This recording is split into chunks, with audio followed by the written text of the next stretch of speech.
Salve! Eu sou a professora Marinalva Martins, sou estudante de Cultura Racional e uma estudiosa da história do Brasil e do mundo, em especial a história do Brasil. O senhor Manuel Jacinto Coelho nasceu em 1903, 30 de dezembro de 1903. O Brasil já era uma república.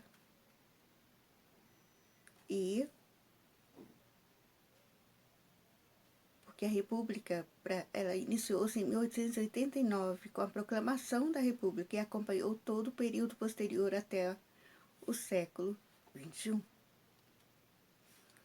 A difusão dos ideais republicanos remonta no período colonial, como durante a Inconfidência Mineira e a Conjuração Baiana, no final do século XVIII. Falemos então da insurreição.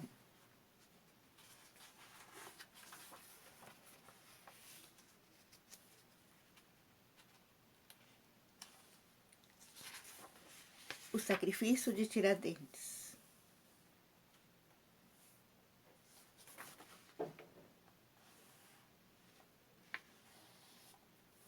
Em Minas Gerais, de 1770 em diante, as jazidas de ouro estavam produzindo muito menos que nos primeiros tempos de mineração. O governo de Portugal, que precisava de dinheiro, cobrava muitos impostos e contra isso se revoltavam os mineiros. Alguns desses tinham estudado na França, onde então se falava muito em democracia, isto é, em sistema de governo em que o poder é desempenhado por homens eleitos pelo povo. É bom lembrar que naquela época, em quase todo mundo as populações obedeciam aos reis, cujo poder era considerado alguma coisa de sagrado. Aproveitando o descontentamento geral, os idealistas de Minas Gerais queriam implantar no Brasil um governo democrático, o que significava a independência ou extinção do domínio português em nosso país. Entre os cabeças do movimento destacavam-se os poetas Tomás Antônio Gonzaga, Cláudio Manuel da Costa e Inácio de Alvarenga Peixoto, além de outras pessoas cultas e de proprietários de minas e fazendas. A eles veio juntar-se o alferes Joaquim José da Silva Xavier, que não tinha fortuna nem pertencia a nenhuma das famílias importantes do local. Exercera esse homem por algum tempo a profissão de mercador ambulante. E como os demais mascates, ao visitar as fazendas, não só vendia tecidos e outros objetos, mas ainda oferecia receitas de remédios e prestava serviços próprios dos dentistas. Por essa razão, Joaquim José da Silva Xavier era geralmente conhecido pelo apelido de Tiradentes.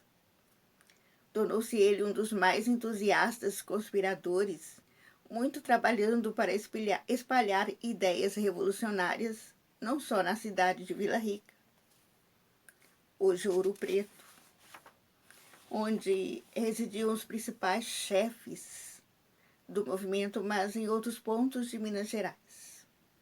A insurreição devia começar no dia marcado para a cobrança dos impostos em atraso. Assim podiam contar os rebeldes com o auxílio geral da população. Confiavam também os insurretos em ter ao seu lado grande parte das tropas estacionadas em Minas Gerais. Para que isso acontecesse, entraram em entendimentos com vários oficiais.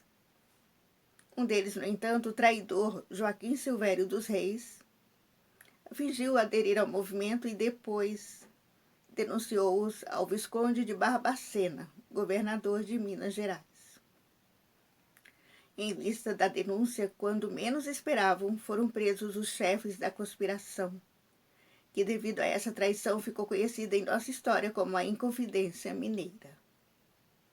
Tiradentes achava-se então em viagem, e como se comprometera com suas palavras inflamadas, foi perseguido pela polícia e preso no Rio de Janeiro. Isso se passou em 1789. Os conspiradores ficaram detidos perto de 2 anos, à espera de que decidissem a sua morte. Nem todos souberam portar-se ante as autoridades com determinação e coragem. Alguns procuraram até negar a sua participação nos acontecimentos. Tiradentes, porém, nada escondeu do que fizera ou pretendera fazer.